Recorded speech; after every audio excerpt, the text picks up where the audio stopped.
আমার বন্ধুগণ, জীবনের শেষ নামাজটি আল্লাহর নবী মসজিদে নববীতে যেতে পারেন নাই, যেতে পারছেন না, হাঁটতে পারেন না। দুইজন সাহাবীর কাঁধের উপরে ভর করে কষ্ট করে তিনি পৌঁছেছেন।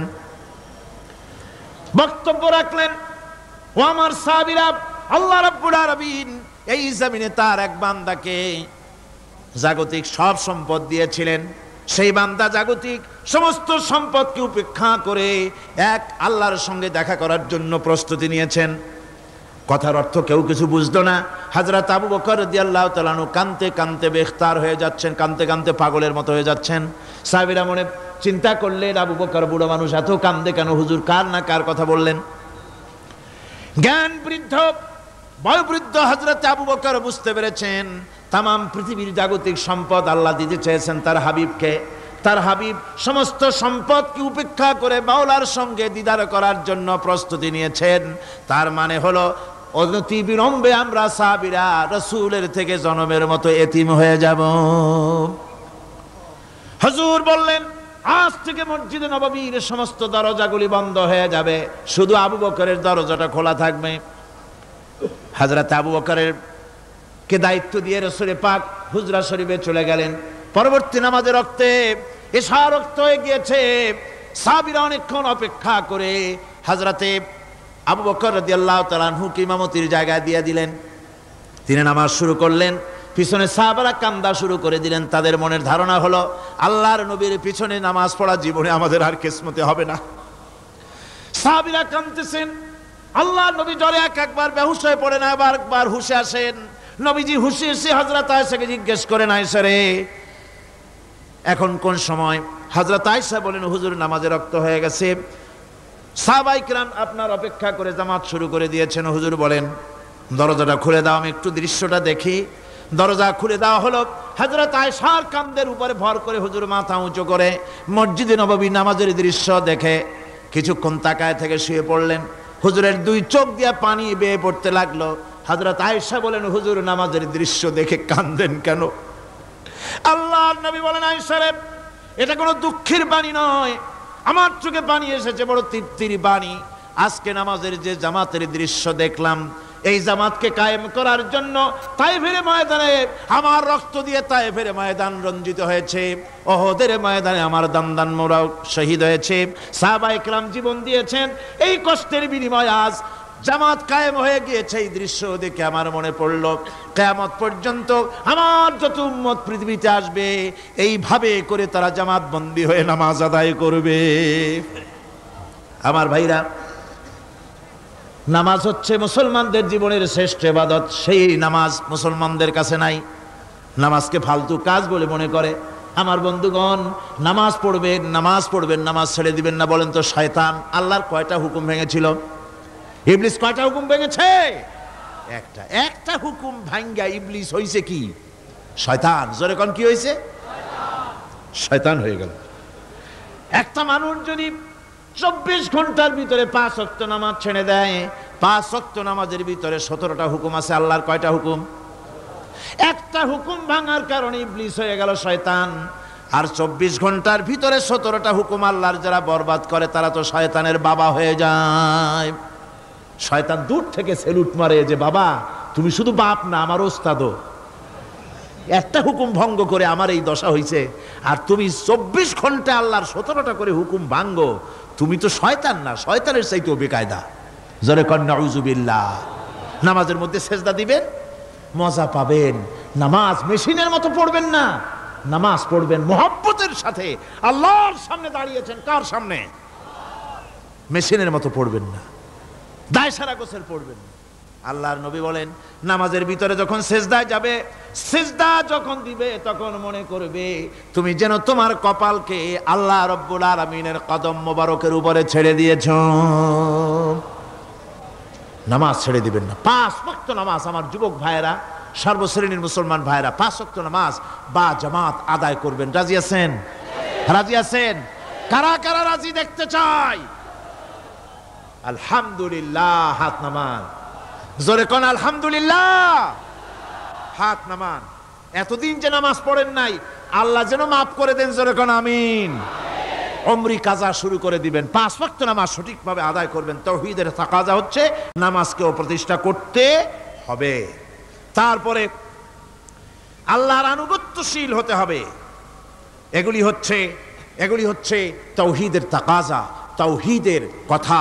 আল্লাহ পাকের প্রতি এই মহব্বত নিয়ে আল্লাহর নামাজ, আল্লাহর রোজা ইত্যাদি সঠিকভাবে জীবনের সকল ক্ষেত্রে করতে হবে। আর সাহায্য চাইতে হবে কেবলমাত্র আল্লাহর কাছে। সাহায্যটা কার কাছে চাইবেন কোন তো? একটু মহব্বতের সাথে কোন।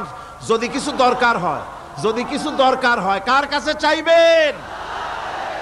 আল্লাহ পাক বলছেন নামাজে প্রত্যেক নামাজের ভিতরে আমরা বলি ইয়্যাকা না'বুদু ওয়া ইয়্যাকা নাস্তাঈন। পড়েন সবাই, ইয়্যাকা না'বুদু ওয়া ইয়্যাকা নাস্তাঈন। আল্লাহ, আমরা একমাত্র তোমার গোলাম। একমাত্র কার গোলাম? তোমার গোলাম। সাহায্য কার কাছে চাই? তুমি আল্লাহ, তোমার কাছেই সাহায্য চাই। প্রত্যেক নামাজের প্রত্যেক রাকাতে সূরা ফাতিহা কথা আমরা বলি। আমার বন্ধুগণ, নামাজের মধ্যে কথা বলা সত্ত্বেও আমরা নামাজের ভিতরে আল্লাহ রাব্বুল আলামিনের কাছে সাহায্য চাই বলে কিন্তু সাহায্যটা আল্লাহর কাছে চাই না। যখন ছেলে হয় না, বিবাহ করেছে 10 বছর হয়ে গেছে, সন্তান হয় না, খাজা বাবার কবরের কাছে গিয়া বলে, খাজা বাবা ছেলে নাই, একটা ছেলে দাও। জোরে কন নাউজুবিল্লাহ। আছে না এমন? বাজে বস্তান নাকি আছে না? হ্যাঁ, বাইজিদ বস্তান, আস্তানা। সেখানে যে গাছের সাথে ইট বাঁধতে থয়, ইট যেমন ভার হবে, মেয়ে লোকের পেটের মধ্যে এরকম বাচ্চায় ভার হবে। নাউজুবিল্লাহ। কি আকীদা, কি খারাফাত! আস্তাগফিরুল্লাহুল আযীম। কোন মুসলমানের করা উচিত না ভাই, কোন মুসলমানের এমনটি কাজ করা উচিত না। আস্তানার কচ্ছপের সাথে আর গাছের দড়ি বাঁধার সাথে সন্তান গ্রহণের কি সম্পর্ক? কোরআনে কারীম আল্লাহ রাব্বুল আলামিন বলেন, আমি যাকে খুশি পুত্র দান করি, যাকে খুশি মেয়ে দান করি, যাকে খুশি ছেলেও দেই মেয়েও দেই, যাকে খুশি আমি কিছুই দেই না। ছেলে দেওয়ার মালিক কে? আকীদাটা সংশোধন করে জানাজ। খবরদার কোন মাজারে গিয়া কিছু চাইবেন না। কার কাছে চাইবেন? ওই দেখুন আল্লাহ পাক বলেন, ফাইযা ফারাগতা ফানসাব ওয়া ইলা রাব্বিকা ফারগাব। আল্লাহ পাক বলেন, বান্দারে যখন তুমি খালি হাত হয়ে যাবে, হাতে যখন কিছু থাকবে না, অসহায় হয়ে যাবে, তখন তুমি দাঁড়ায় যাও, হাত দুটি আমার দরবারে ফায়লায়া দাও। খালক কি রন্দায়ে হুয়ে दुनिया की ठुकराए हुए आए हैं तेरे दर पर हाथ फैलाए हुए। আল্লাহর দরবারে হাত তোলো, আল্লাহর কাছে হাত পাতো। হাত পাতবেন কার কাছে? আল্লাহ পাকের কাছে। আল্লাহ শিখাই দিলেন, খালি হাত যখন হয়ে যাবে আমার কাছে চাও, আমার কাছে দাঁড়াও, কারো কাছে চাইও না, আমারে বলো। বুখারী শরীফের ভিতরে এসেছে, স্যান্ডেলের ফিতা কাছা যদি ছিঁড়ে যায়, মানুষের কাছে চেয়েও না, আমি আল্লাহর কাছে চাও। আমার কাছে চাও, আমি দিব। আল্লাহর ভান্ডারে অভাব আছে? যেরকম অভাব আছে? অভাব নাই। বিপদে পড়ে গেছেন, মুসিবতে পড়ে গেছেন, মাজারে গিয়া, খবরদার কোন মাজারে গিয়া কিছু চাইবেন না। মাজারে গিয়া নিজের প্রয়োজনের কথা বলবেন না। পরিষ্কার হারাম, হারাম কোনো সন্দেহ নাই। মাজারে গিয়া কিছু চাইবেন না, চাইবেন আল্লাহর কাছে। আপনি দেখুন, ইউনূস আলাইহিস সালাম বিপদে পড়লেন, আপনি কি ইউনূস আলাইহিস সালামের চাইতে বেশি বিপদে পড়ছেন নাকি কোন? ইউনূস আলাইহিস সালামের চাইতে অত বড় বিপদে দুনিয়ার কোন মানুষ পড়ছে কোনোদিন? আমার ভাইয়েরা, মাছে গিলে ফেলেছে, মাছ পানির অথল তলদেশে চলে গেছে, মাছের পেটের ভিতরে জানলা নাই, দরজা নাই। হযরত ইউনূস আলাইহিস সালাম লক্ষ্য করলেন, এখন তো আর বাঁচতে পারবো না, মরা ছাড়া পথ নাই। ইউনূস আলাইহিস সালাম চিৎকার মারলেন, লা ইলাহা ইল্লা আনতা সুবহানাকা ইন্নী কুনতু মিনাজ জালিমিন। পড়েন সবাই, লা ইলাহা ইল্লা আনতা সুবহানাকা ইন্নী কুনতু মিনাজ জালিমিন। লা ইলাহা ইল্লা আনতা, আল্লাহ তুমি ছাড়া কেউ নাই, তুমি ছাড়া কেউ নাই, কোনো ইলাহ নাই, মাবুদ নাই। আমি তোমার পবিত্রতা ঘোষণা করছি, তুমি দয়া করে আমাকে বাঁচাও, আমি আমার নিজের উপর জুলম করেছি। আমার বন্ধুগণ, এত বড় মারাত্মক বিপদের ভিতরে ইউনূস আলাইহিস সালাম যখন চিৎকার মারলেন পানির ভিতরে বসে, মাছের পেটের ভিতরে বসে, আল্লাহ রাব্বুল আলামিন চুপ করে থাকলেন না, সঙ্গে সঙ্গে রব্বুল আলামিন জবাব দিয়া দিলেন, ফাস্তাজাবনা লাহু ওয়া নাজ্জাইনাহু মিনাল গাম্মি ওয়া কাযালিকা নুজিল মুমিনিন। আমি বললাম, ইউনূস তুমি বিপদে পড়েছ। তুমি যখন চিৎকার মারলে, তোমার চিৎকারের আওয়াজ দুনিয়ার কেউ শোনে নাই, কোন রাজা বাদশাহ, তোমার আত্মীয় বন্ধু বান্ধব কেউ শোনে নাই। নদীর অতল তলদেশে মাছের পেটের ভিতরে বসে যে চিৎকার তুমি মারলে, পৃথিবীর কেউ শোনে নাই। আমি তোমার আরশের মালিক আল্লাহ রব্বুল আলামিন শুনেছি। শুধু শুনি নাই, জবাব দিয়া দিলাম, মাছের পেটের ভিতরে বেদনার সৃষ্টি করে দিলাম। মাছ ভেটে উঠল নদীর উপরে, ব্যথার চোটে মাছ দেখলো, বমি করা ছাড়া পথ নাই। মাছ দরিয়ার কিনারে গিয়া বমি করে ফালাই দিল ইউনূস আলাইহিস সালামকে। আল্লাহ বলেন, ইউনূস রে বাঁচায় দিলাম। ও পৃথিবীর মুমিনেরা, শুধু ইউনূসকে নয়, পৃথিবীর মুমিন বান্দারা যখন বিপদে পড়বে আর আমার কাছে যদি তারা প্রার্থনা করে, আমার কাছে সাহায্য চাই, ওয়া কাযালিকা নুজিল মুমিনিন, এইভাবে করে আমি মুমিনদেরকেও বিপদ থেকে বাঁচাইয়া দিব। জোরে কান সুবহানাল্লাহ। ওয়াদা কার? ওয়াদা কার? সুতরাং মাজারে নয়, মসজিদে গিয়া কানবেন। কোথায় গিয়া কানবেন? কোথায়? মসজিদে গিয়া কানবেন। আমার বন্ধুগণ, আল্লাহ রাব্বুল আলামিন বলেন, ইয়ানসুরকুমুল্লাহু ফালা গালিবা লাকুম, আল্লাহ যদি তোমাকে সাহায্য করেন তবে কোন শক্তি তোমাকে তার উপরে জয়ী হতে পারবে না, কেউ তোমাকে তার থেকে ফিরাতে পারবে না। আর যদি আল্লাহ তোমাকে জিল্লতি দেন, যদি তোমাকে আল্লাহ পাক লাঞ্ছিত করেন, তোমাকে কেউ সম্মান দিতে পারবে না। দেখুন, ইব্রাহিম আলাইহিস সালামকে নমরুদ আগুনের মধ্যে ফালাই দিবে। জিবরাইল বলছেন, ইব্রাহিম আমার কাছে সাহায্য চাও, আমি তোমার বাঁচাই দেব, আগুনটারে নিভাই দিব। কত বড় কথা, আমি বাঁচাই দেব, আমার কাছে বলো না। ইব্রাহিম আলাইহিস সালাম জিবরাইলের কাছে সাহায্য চাইছে? কোন চেয়েছেন? হযরত ইব্রাহিম বলেন, জিবরাইল সাহায্য তোমার কাছে আমি কেন চাইব? তোমার কাছে সাহায্য চাওয়ার প্রশ্ন ওঠে না, কারণ আমি এমন কোন অন্ধ আল্লাহর ইবাদত করি না যে আল্লাহ তার গোলামের দুঃখ নিজের চোখে না দেখেন। আমি আগুনে পড়ে গেলে, আগুনে জ্বললে পরে আমার আল্লাহ যদি খুশি হন, তাহলে এরকম আগুনে 1000 বার পড়ে জীবন দিতে আমি ইব্রাহিম রাজি আছি। ইব্রাহিম আলাইহিস সালাম আগুনে পড়ে গেলেন। আল্লাহ পাক দেখলেন ইব্রাহিম পাস করছে। কোন ডিভিশন? ফার্স্ট ক্লাস, ফার্স্ট হয়ে গেছে। আগুনের ভিতরে পড়ে গেলেন। আল্লাহ পাক সঙ্গে সঙ্গে আগুনের প্রতি নোটিশ করে দিলেন, ইয়া নারু কুনি বারদাও ওয়া সালামান আলা ইব্রাহিম। আগুন আমার ইব্রাহিমের জন্য শান্তিদায়ক, ঠান্ডা হয়ে যা। সুবহানাল্লাহি ওয়া বিহামদিহি। এই জন্য আল্লাহ রাসূল বলেছেন, ইযা সালতা ফাসআলিল্লাহ, যদি কিছু চাও কার কাছে চাইবা?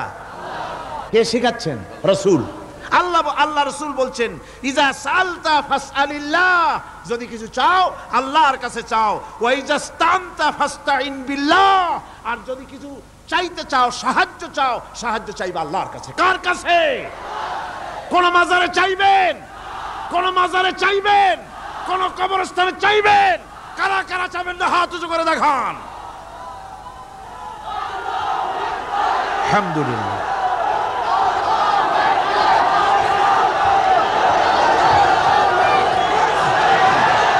আলহামদুলিল্লাহ। ও ভাই বসেন, বসেন। আমি তো দাঁড়াইতে কই নাই, দাঁড়ান কেন? এই তো শেষ করে দিচ্ছি। বিরক্ত হচ্ছেন নাকি? বিরক্ত হচ্ছেন? শেষ হয়ে এলো, একটুখানি জিকির করেন আল্লাহর। আল্লাহ আল্লাহ আল্লাহ আল্লাহ।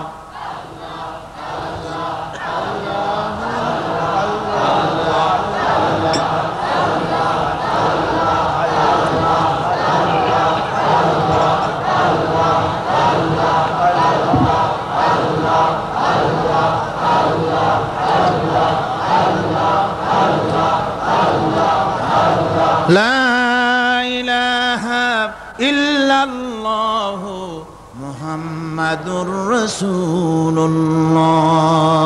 ভাইরা, এতক্ষণ আমি যা বললাম, আর রহমান আল্লামাল কোরআন, আল্লাহ আমাদের কোরআন শিখাইছেন, দয়াবান মেহেরবান তিনি আমাদের কোরআন শিখাইছেন।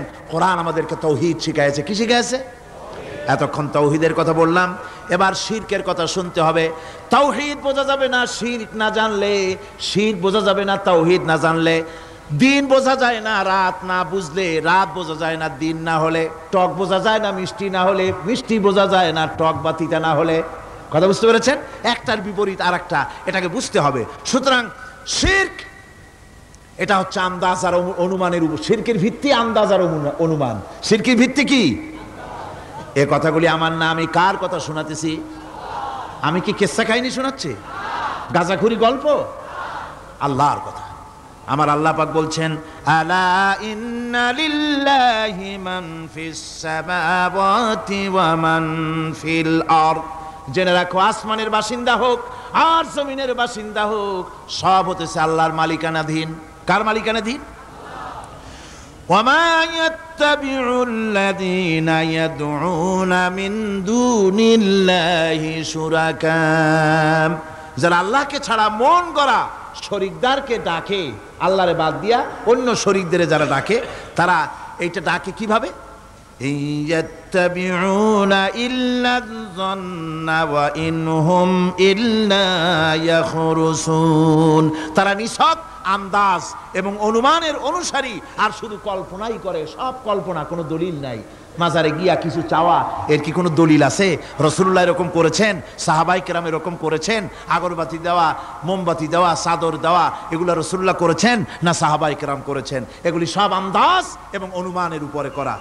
শিরক হচ্ছে অন্ধ অনুকরণের পরিণতি। ওই দেখছি মা বাপ করেছে, মুরব্বীরা করেছে, তাই করে। আল্লাহ পাক বলছেন, যদি তাদের জিজ্ঞেস করে সব কাজ করো কেন তারা? রব্বুল আলামিন বলেন, হাউলাই মা ইয়াবুদুনা ইল্লা কামা ইয়াবুদু আবাউহুম মিন ক্বাবল। হে নবী, এরা সেই মিথ্যা খোদাদের ইবাদত করে। কেন করে? প্রশ্ন করা হলে তারা এই জন্যই করে যে তাদের বাপ দাদারে করতে দেখেছে, তাই বাপ দাদাদের অনুসরণ তারা করে, অনুকরণ করে, আন্দাজের উপরে, অনুমানের উপরে। তাদের কাছে কোনো দলিল নাই। এই শিরক থেকে ফিরে থাকার জন্য সূরা লোকমানের মধ্যে দেখুন, হযরতে লোকমান তিনি তার সন্তানকে ডেকে বলছেন, ইয়া বুনাইয়া ইয ক্বালা লুকমানু লিবনিহি ওয়া হুয়া ইয়াইযুহু ইয়া বুনাইয়া লা তুশরিক বিল্লাহ ইন্নাশ শিরকা লাযুলমুন আযীম। ইয়া বুনাইয়া, হে আমার নান্না মুন্না লাডলা, হে আমার কলিজার টুকরা সন্তান, ইয়া বুনাইয়া লা তুশরিক বিল্লাহ, খবরদার আল্লাহর সাথে শরীক স্থাপন করো না। ইন্নাশ শিরকা লাযুলমুন আযীম, শিরক হচ্ছে মস্ত বড় অপরাধ। যারা শিরক করে তারা অপমানিত্বের শেষ পর্যায়ে চলে যায়, তারা অপমানিত হয়। কিরকম? ومن يشرك بالله فكأنما خر من السماء فتخطفه الطير أو تهوي به الريح في مكان سحيق। আল্লাহর সাথে যারা শিরক করে সে যেন আকাশ থেকে পড়ে গেল। কার কথা এটা? যে ব্যক্তি শিরক করলো সে যেন আকাশ থেকে পড়ে গেল, আর পাখি যেন তাকে মহাশূন্য থেকে ছোঁ মেরে নিয়ে গেল, বাতাস যেন তাকে এক বিরাট প্রান্তর নিয়ে বিন্দু বিন্দু করে ছিন্ন ভিন্ন করে দিল। তার মানে হলো আকাশ থেকে পড়ে যাওয়ার অর্থ হলো তাওহীদের অবস্থান থেকে সরে যাওয়া। পাখিতে ছোঁ মারার অর্থ হলো যখন সে শিরক করে তখন শয়তানের সে ফুটবল হয়ে যায়। শয়তানের কি হয়? শয়তানের ফুটবল হয়ে যায়।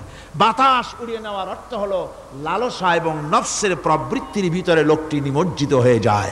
সুতরাং অপমান এবং লাঞ্ছনা পাওনা থাকে যারা শিরক করে তাদের জন্য।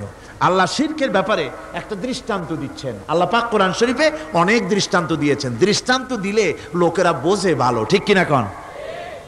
আল্লাহ পাক দৃষ্টান্ত দিচ্ছেন, ইয়া আইয়ুহান নাসু দুরিবা মাসালুন ফাসতামিউ লাহু ইন্নাল্লাযীনা তাদউনা মিন দুনিল্লাহি লা ইয়াখলুকু যুবাবান ওয়ালাউ ইসতামাউ লাহু।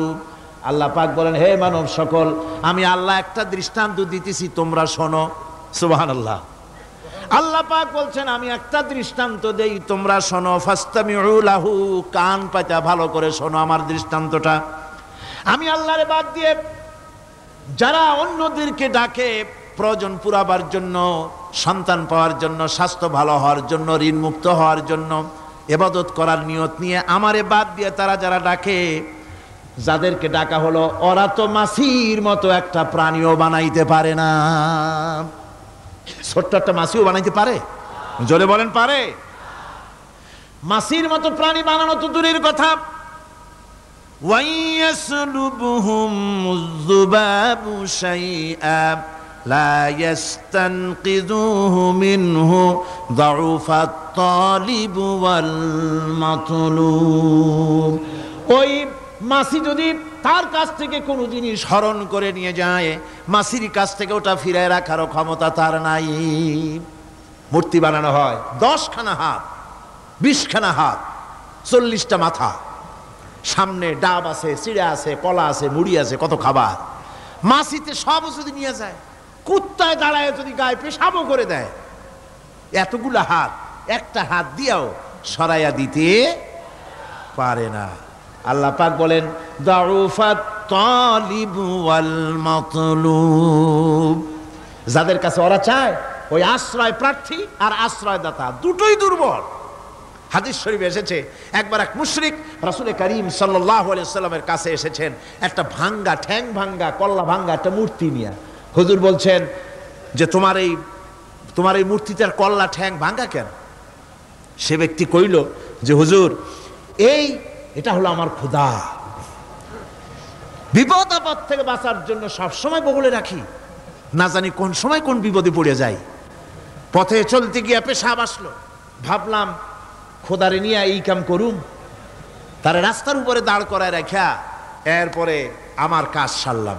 এসে দেখি খোদাটার মাথা থেকে শুরু করে পা পর্যন্ত খালি ভিজা। ভাবলাম খোদার শরীর ভিজা, নিশ্চয়ই কোনো বরকতের পানি হবে। কোলে তুলে নিয়ে চাট আরম্ভ করলাম। চাটতে গিয়ে টের পাইলাম যে গন্ধ লাগে টক টক।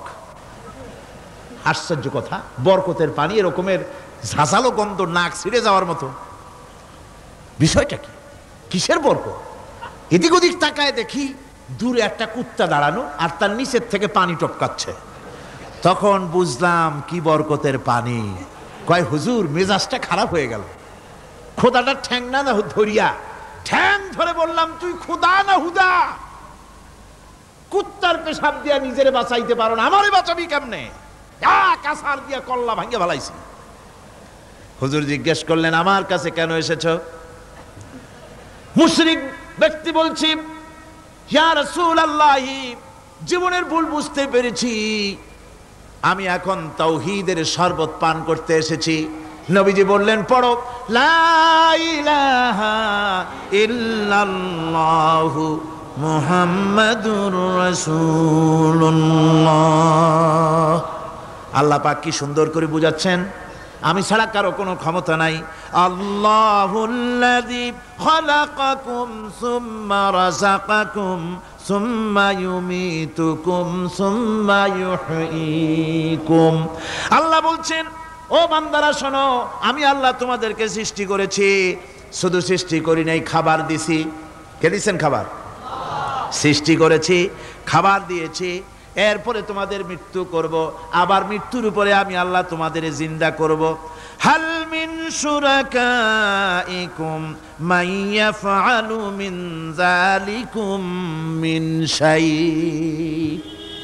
তোমরা যাদের পূজা করো, তোমরা যাদের ইবাদত করো, আমি আল্লাহ ছাড়া আমি যে সব কাজ করি, এই সব কাজ তোমাদের ওই সব দেবদেবতীরা করতে পারে? আল্লাহ বলেন, পারে না।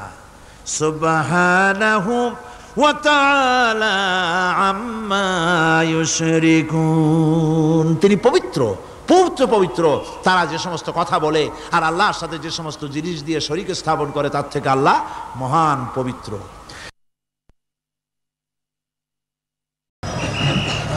হাযা রাব্বি, পেয়ে গেছি আমার রব, এটাই আমার রব, এটাই হচ্ছে আমার স্রষ্টা, এটাই হচ্ছে সর্বময় ক্ষমতার মালিক।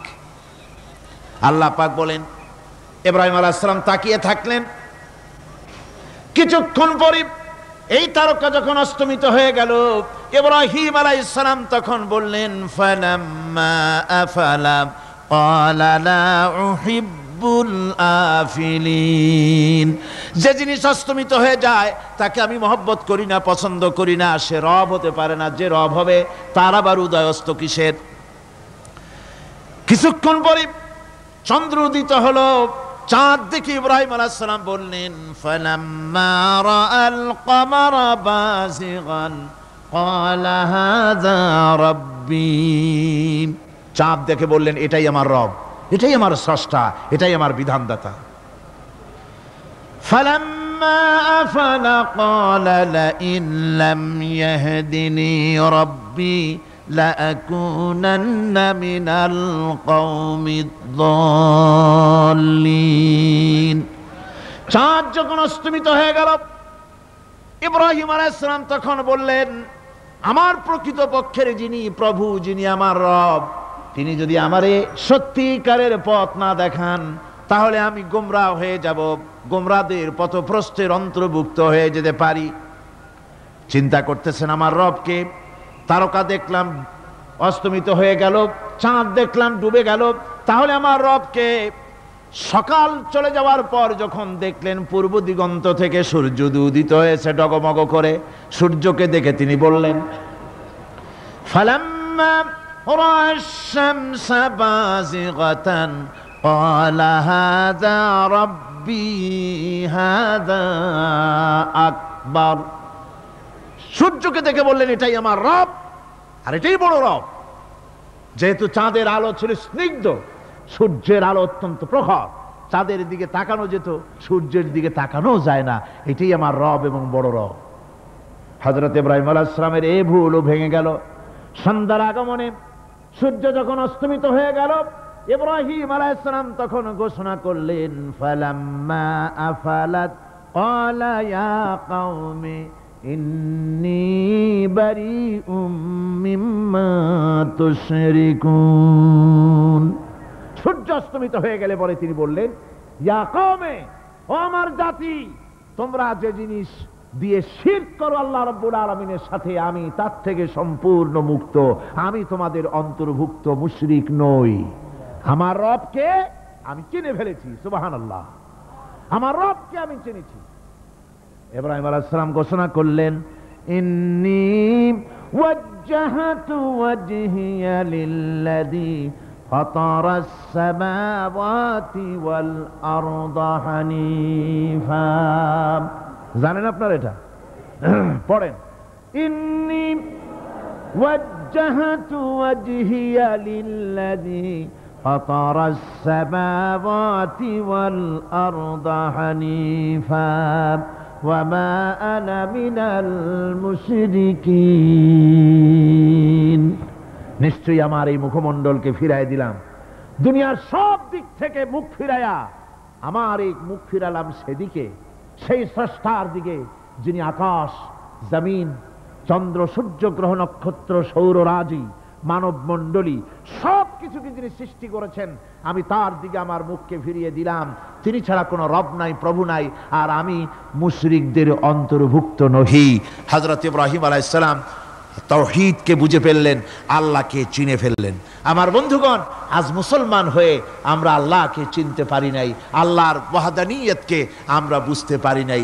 একদিকে আমরা মুসলমানও, আর একদিকে আমরা মূর্তিও গড়ি, আবার মূর্তির পূজাও আমার মুসলমানেরা করে থাকে। জোরে কন নাউযুবিল্লাহ। ভাস্কর্যের নাম করে মূর্তি তৈরি করা হচ্ছে বিভিন্ন জায়গায়, হচ্ছে না? আমার ভাইয়েরা, ভাস্কর্যের নাম করে, চেতনার নাম করে শহরে শহরে, বিশ্ববিদ্যালয়ের অঙ্গনে মূর্তি বানানো হতেছে, আর বলা হচ্ছে অমুক চেতনা এটা। অমুকের চেতনা তমুকের চেতনা, এটা ভাস্কর্য বলা হতেছে। আসলে সমস্ত মূর্তি হতেছে মূর্তি। এই মূর্তিগুলি বিনাশ করার জন্যই আল্লাহর নবী এসেছিলেন। হুজুরকে প্রশ্ন করা হয়েছে, লিমা বয়স্তা, কেন প্রেরিত হয়েছেন, দুনিয়ায় কেন এসেছেন? নবী বলেছেন, বয়স্তুল কাসরিল আসনাম, এসেছি পৃথিবীর বুকে মূর্তি বিনাশ করার জন্য। জোরে বলেন সুবহানাল্লাহ। মূর্তি ধ্বংস করার জন্য এসেছি। আল্লামা ইকবাল, বিশ্বকবি, কবি সম্রাট আল্লামা ইকবাল বলছেন, বুত সেকন উঠ গে বাকি জু রহে বুতগর হ্যাঁ, বুত সেকন উঠ গে বাকি জু রহে বুতगर है था बेराहिम पेदर और पेसर आजर है। বুত সেকন উঠ গে, যারা প্রতিমা ভাঙতে এসেছিল পৃথিবীতে তারা বিদায় হয়ে গিয়েছেন। আজকে যারা বেঁচে আছে তারা ইসলামের নামে, মুসলমানের নামে প্রতিমা তৈরি করছে, মূর্তি তৈরি করছে। था बेराहिम पेदर और पेसर आजर है। এক সময় ছিল এমন যখন আজরের ঘরে ইব্রাহিম পয়দা হয়েছে, আর আজ ইব্রাহিমের ঘরে আজর পয়দা হচ্ছে। বন্ধুগণ, আল্লাহর ইবাদত পরিপূর্ণভাবে আল্লাহর জন্যই হতে হবে। মূর্তির সাথে, মূর্তি তৈরি করার সংস্কৃতির সাথে মুসলমানদের কোনো সম্পর্ক থাকতে পারে না। জোরে বলেন, পারে? পারে না।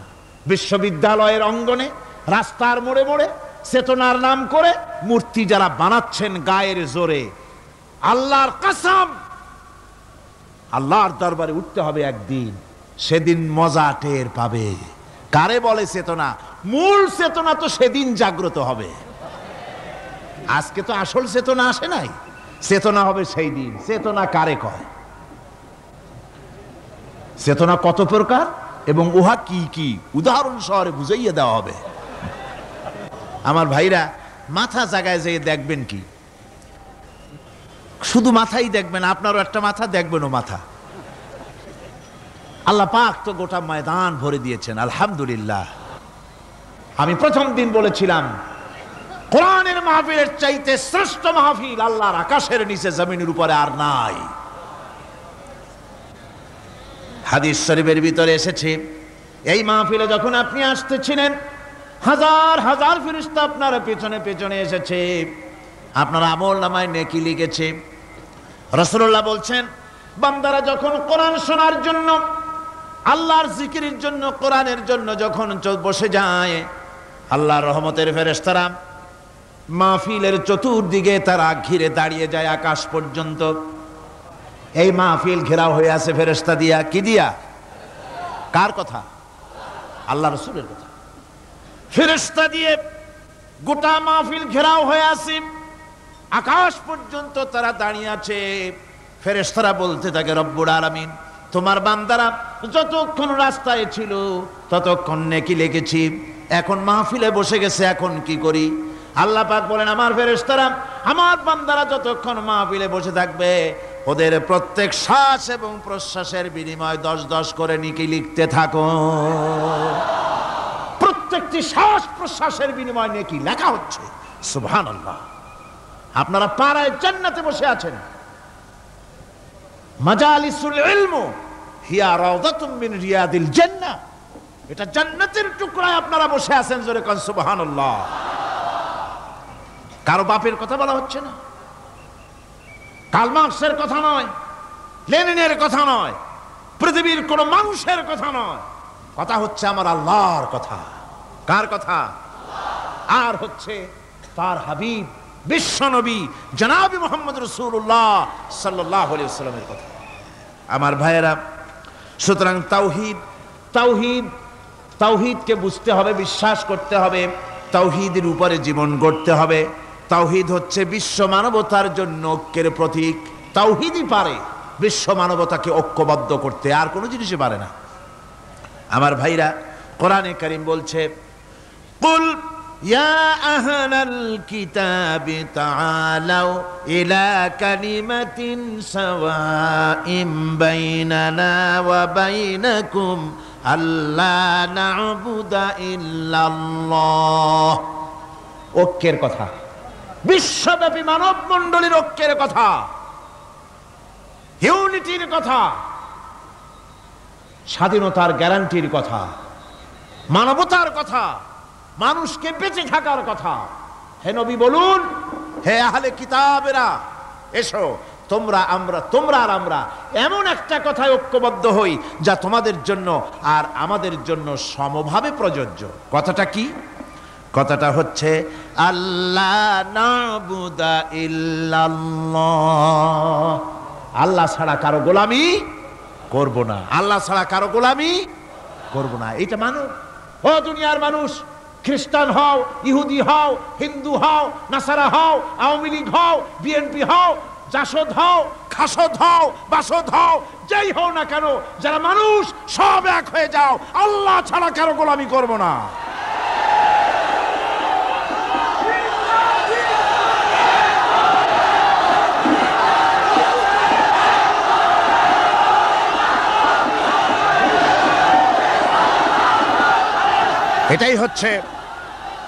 এটাই হচ্ছে আল্লাহ পাকের পক্ষ থেকে গোটা বিশ্ব মানবতার ঐক্যের বাণী, বিশ্ব মানবতার ঐক্যের কথা। আল্লাহ নাবুদা ইল্লাল্লাহ, আল্লাহ ছাড়া কারো গোলামি করব না। এ কথা মানতে কারো অসুবিধা আছে? তিনি স্রষ্টা সুবহানাহু ওয়া তাআলা। তিনি বলছেন, পৃথিবীর মানুষেরা তোমাদের সৃষ্টি করেছি আমি, সুতরাং ঘোষণা করো আল্লাহ ছাড়া কারো গোলামি করব না, সকলের জন্য। কি সুন্দর কথা, সাওয়াইম বাইনানা ওয়া বাইনাকুম, তোমাদের জন্য আর আমাদের জন্য সমান। তোমরাও আল্লাহরে মানো, আমরাও আল্লাহরে মানি, সুতরাং আল্লাহর গোলামি করতে অসুবিধা কোথায়? ওয়ালা নুশরিকা বিহি শাইআ, আর আল্লাহর সাথে কারো শরীক স্থাপন করো না। ওয়ালা ইয়াত্তাখিযা বা'দুনা বা'দান আরবাবাম মিন দুনিল্লাহ, আর আল্লাহ ছাড়া কাউকে রব বলে মেনে নেব না, সুপার পাওয়ার বলে মেনে নেব না, আইনদাতা বিধানদাতা হিসেবে মেনে নেব না। এই কথা যদি জগৎবাসী স্বীকার করত, আপনার স্বীকার করলে পরে ইউএনও লাগবে না, ইউনাইটেড নেশনস অর্গানাইজেশন লাগবে না, সেন্টো লাগবে না, সিয়াটো লাগবে না, আসিয়ান লাগবে না, সার্ক লাগবে না, কিচ্ছু লাগবে না। এই তিনটা কথা মানলেই সারে দুনিয়াবাসী। কয়টা কথা? আজকে শান্তি হয়ে গেছে পৃথিবীর মানুষের কাছে। সোনার হরিণ, সোনার হরিণ আছে নাকি? নাই। সোনার হরিণ যেমন ঘোড়ার ডিম, ঘোড়ার ডিম বোঝেন তো, নামে আছে কাজে নাই। সোনার হরিণ ওই রকম। শান্তি আজকে পৃথিবীর মানুষের কাছে সোনার হরিণ। শান্তির জন্য কত চেষ্টা করলো পৃথিবীর মানুষ। লিগ অব নেশনস তৈরি হলো, ইউনাইটেড নেশনস অর্গানাইজেশন তৈরি হলো, সেন্টো, সিয়াটো, আসিয়ান, সার্ক, কত কিছু হলো। 7টা দেশ মিলে সার্ক তৈরি করলো। শান্তির জ্বালায় আমরা অস্থির নাকি আমার বন্ধুগণ? সুতরাং আজকে 3টে কথায় পৃথিবীর শান্তি ফিরে আসতে পারে। কয়টা কথা? মাত্র 3টি কথায় এই উত্তপ্ত পৃথিবী, অশান্ত পৃথিবী, পৃথিবীর এই অশান্তিময় প্রজ্বলিত পৃথিবী, মানুষেরা যেখানে জ্বলছে আর জ্বলছে, সেই পৃথিবীতে শান্তি আসতে পারে মাত্র 3টি কথায়। আল্লাহ নাবুদা ইল্লাল্লাহ, আল্লাহ ছাড়া কারো গোলামি করব না, আর আল্লাহর সাথে কাউকে শরীক স্থাপন করব না, আল্লাহ ছাড়া কারো প্রভুত্ব মানব না। 3টা কথায় পৃথিবীতে আবার শান্তি ফিরে আসতে পারে। সুতরাং আমি তাওহীদের কথা আপনাদের বলতেছিলাম। কিসের কথা বলতেছি? তাওহীদ। তাওহীদ প্রতিষ্ঠিত হলে কেউ কারো উপরে প্রভুত্ব করতে পারবে না। এখন আল্লাহর তাওহীদের স্বরূপ ছোট্ট একটি সূরার মধ্যে ফুটে উঠেছে। আল্লাহর প্রভুত্ব কায়েম হলে অসুবিধা হয় না কেন? কারণ হলো দুনিয়ায় মানুষ যত আছে, সমস্ত মানুষের দুর্বলতা আছে। আছে তার দুর্বলতা। আমি এই দৃষ্টান্তটা আরো 1 বছর মনে হয় এখানে দিছিলাম, আবারও বলি। সেটা হলো এই যে এই চট্টগ্রামে মেয়র পদে নির্বাচনের কি কয়, সিটি কর্পোরেশনের নির্বাচন আসছে না? মেয়র পদে অনেকে দাঁড়াইছেন, দাঁড়াইয়া সব নির্বাচনী ওয়াদা করছেন। কেউ বলছে চট্টগ্রামকে সোনা দিয়ে মুড়িয়ে দেব, কেউ বলছে চিটাগং শহরকে আপনাদের লোট্টে ফিশ আর কেনা লাগবে না, বাড়ি বাড়ি পৌঁছায় দেবো, শুটকি মাছ খাওয়াই দেবো খুব ভালো করিয়া। রাস্তাঘাটের অভাব হবে না, আনন্দের চোটে, ফুর্তির চোটে, আরামের চোটে শুধু শীত হয়ে মরবেন, বুঝলেন? নানান রকমের ওয়াদা করছেন তারা। এই নির্বাচনী ওয়াদা করা হচ্ছে। আজ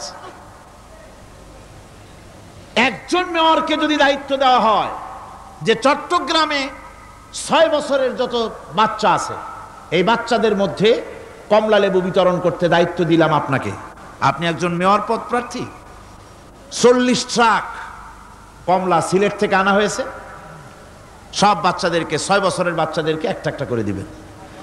এই কমলা বিতরণ করতে গিয়ে যদি দিতে দিতে যখন তিনি দেখবেন যে ওনার নিজের ছেলে সামনে এসেছে, বোনের ছেলে সামনে এসেছে, ভাইয়ের ছেলে সামনে এসেছে, তখন অন্যের চাইতে নিজের ছেলেকে, বোনের ছেলেকে 2টা কমলা বেশি দিতে ইচ্ছে করবে না?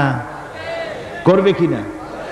সামান্য কমলা বিতরণ করতে গিয়ে যদি বোনের ছেলেকে, নিজের ছেলেকে বেশি দিতে ইচ্ছে করে, সেই মানুষের হাতে দেশের আইন তৈরি করার, সংবিধান তৈরি করার দায়িত্ব পৃথিবীতে কোথাও দেওয়া যেতে পারে না। এই জন্যই আইন তৈরি করেছেন এমন সত্তা যার ছেলে নাই, যার মেয়ে নাই, যার বউ নাই, যার আত্মীয় স্বজন নাই। সুবহানাল্লাহ বিহামদি। তিনি কে? আল্লাহ রাব্বুল আলামিন নিজের এই তাওহীদের কথাটা ছোট্ট সূরার ভিতরে ফুটায়ে তুলেছেন। কুল হুয়াল্লাহু আহাদ। জানেন কিনা?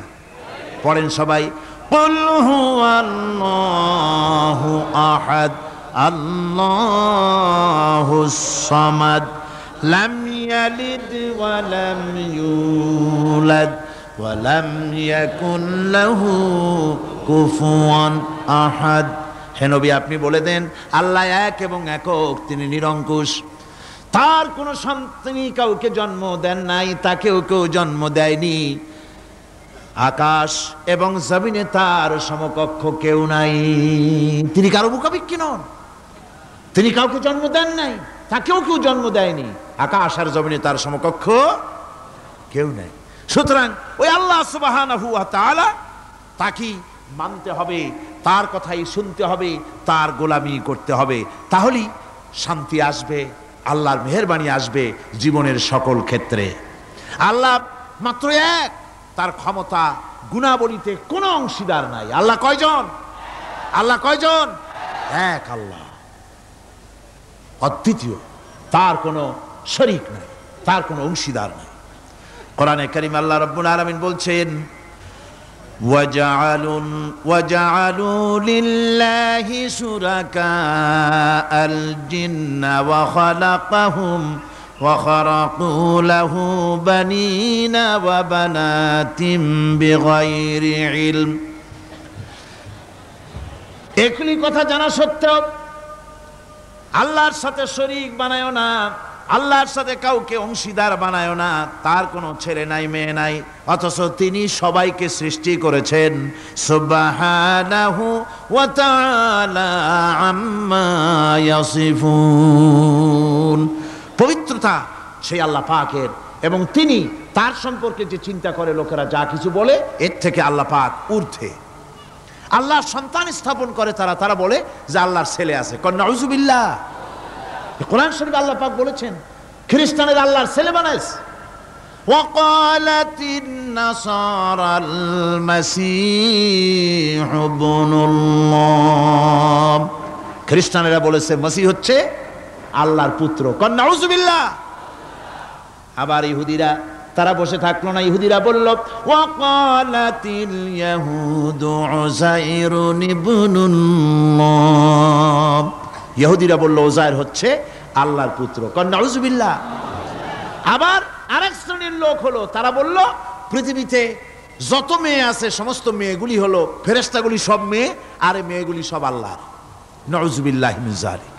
আল্লাহ রাব্বুল আলামিন প্রতিবাদ করলেন, আলাকুমুয যাকারু ওয়া লাহুল উনসা তিলকা ইযান কিসমাতুন দিযা। কি তোমরা সমস্ত পুত্র সন্তানগুলি নিজের জন্য নিয়ে নিলে, আর কন্যা সন্তানগুলি দিলে আমাকে। কেমন তোর ভাগ করলে এটা? আল্লাহ পাকের কোনো সন্তান নাই, আল্লাহ রাব্বুল আলামিনের কোনো সন্তান নাই, স্ত্রী নাই, পুত্র নাই, কেউ নাই। আল্লাহ পাক বলেন বাদিউস সামাওয়াতি ওয়াল আরদ, আসমান এবং জমিনের উদ্ভাবক হচ্ছেন তিনি। আন্না ইয়াকুনু লাহু ওয়ালাদুন ওয়া লাম তাকুন লাহু সাহিবা, তিনি তো, তার সন্তান হবে কি করে? তার তো জীবন সঙ্গিনী নাই, তার তো স্ত্রী নাই। আল্লাহ বলছেন আমার তো স্ত্রী নাই, অথচ তোমরা আমার সন্তান বানাচ্ছ। অথচ আমি সব কিছুকেই সৃষ্টি করেছি। সব কিছুর স্রষ্টা কে? যালিকুমুল্লাহু রাব্বুকুম লা ইলাহা ইল্লা হুয়া খালিকু কুল্লি শাইইন ফা'বুদুহু ওয়া হুয়া আলা কুল্লি শাইইন কাদির।